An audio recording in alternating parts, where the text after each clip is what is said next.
In the middle of a rendition of Billie Jean, Michael debuted the legendary dance move that was to seal his reputation as the greatest innovator in pop music. The performance, witnessed by 47 million viewers, was declared a career-defining moment by commentators and drew comparisons with appearances by the Beatles and Elvis Presley on The Ed Sullivan Show in the 1960s. Developed by Michael after studying the great master of mime, Marcel Marceau, the moonwalk has since become one of the best-known dance techniques in the world.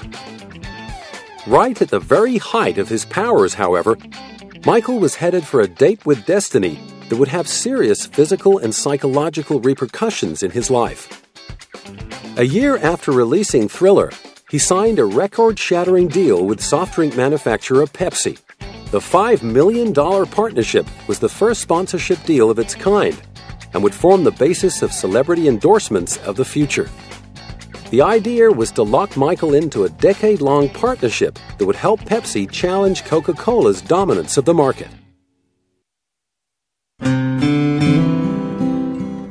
Sadly, however, the plan was about to go very wrong.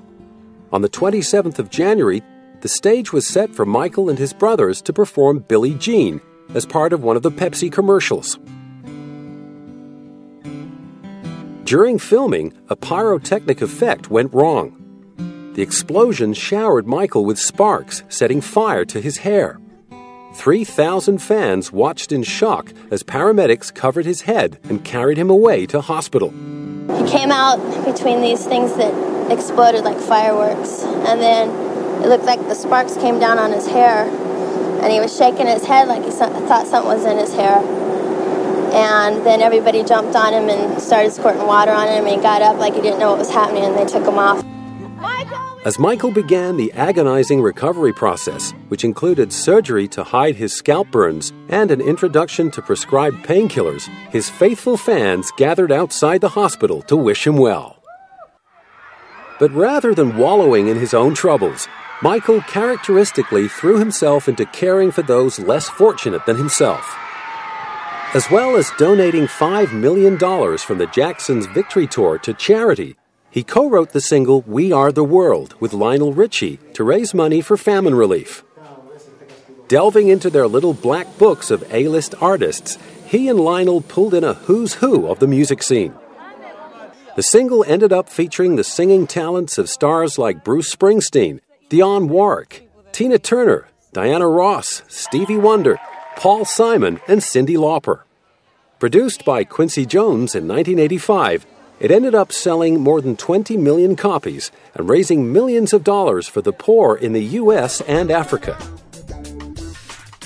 Around the same time, Michael was engaged in a well-publicized battle to buy a catalog of songs by the Beatles that had come up for sale the previous year. Rumors abounded that Michael's aggressive bid had caused a rift with his old friend Paul McCartney, with whom he recorded the hits The Girl Is Mine and Say, Say, Say.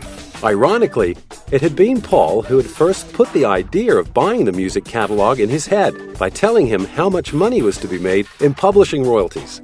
And in actual fact, when the Northern Songs catalog came up for sale, although Paul had considered launching a late bid for the songs in league with John's widow, Yoko, he had pulled out of the race, leaving Michael to battle it out with other serious contenders in negotiations that lasted 10 months. He ended up winning the catalog at a cost of $47.5 million. As the 80s wore on, media attention began to focus on Michael's perceived eccentricities. What was really going on behind those aviator sunglasses? First, there was his pet chimp, Bubbles. Then there were reports that he slept in a hyperbaric chamber, talk of plastic surgery, and rumors he bought the bones of the Elephant Man. Many of the rumors were claimed to have been leaked to the press by Michael's own publicists. But despite his insistence that such stories were pure fabrications, the nickname Wacko Jacko stuck. Appearing in public hidden behind a face mask only fueled speculation about his increasingly idiosyncratic behavior, which was rumored to involve bleaching his skin. Michael hit back with claims that the marked change in his skin color was caused by the disease vitiligo, which needed to be covered up with makeup. through all of the media's attacks, the fans just kept on coming. Swamped at public appearances and record signings, Michael Jackson had become a modern-day Pied Piper of Hamelin. And although he often felt stung by the stories in the press, he clearly reveled in the superstar status that set him apart from ordinary mortals. Michael Jackson refuses to give in to the rumour that he is not a normal human being. He seems to kind of want people to not believe he's like everybody else. And I don't think he should. Why should he? You know, apart from anything else, he's broken every sales record on earth. He has achieved things that nobody else has. So why should he just pretend to be, I don't know, Damon Albarn from Blur? Wherever the man in the mask went, he was met with a media frenzy. And like the ringmaster in a three-ring circus, he never forgot his role as entertainer and knew exactly how to work the crowd.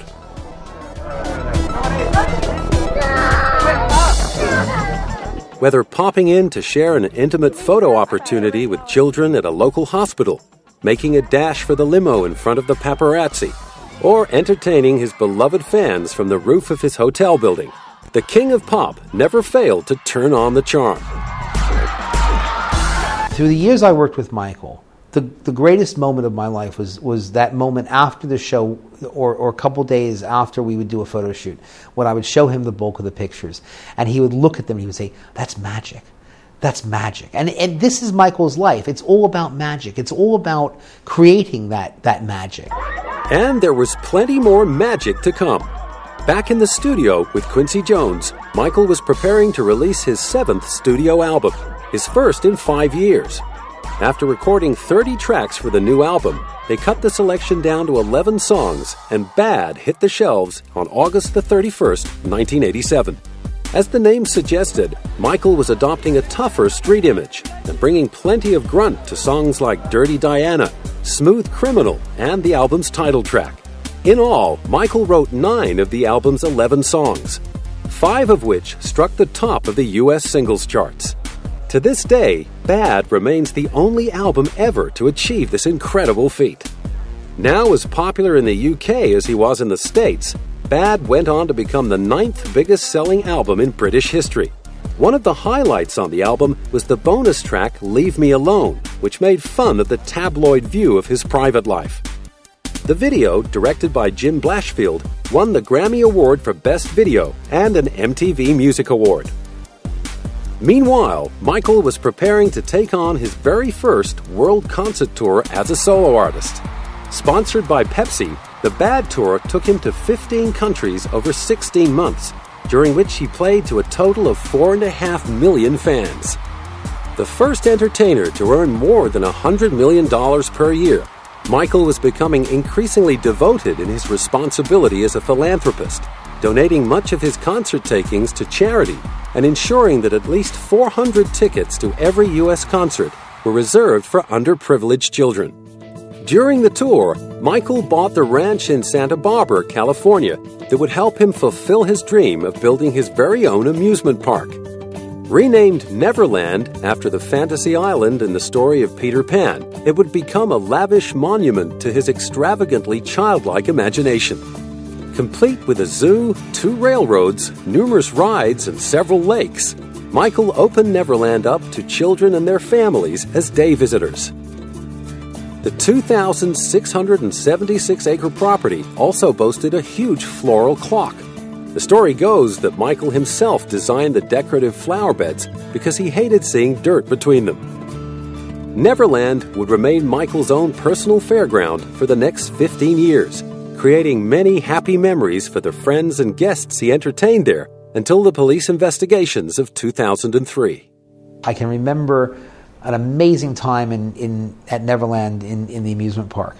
And when Michael insisted that if I was going to shoot him on a particular ride, I had to ride the ride with him with my hands not on the bar, but up in the air like kids would. And I thought, okay, and I did. This will always be one of my fondest memories of Michael, just having fun.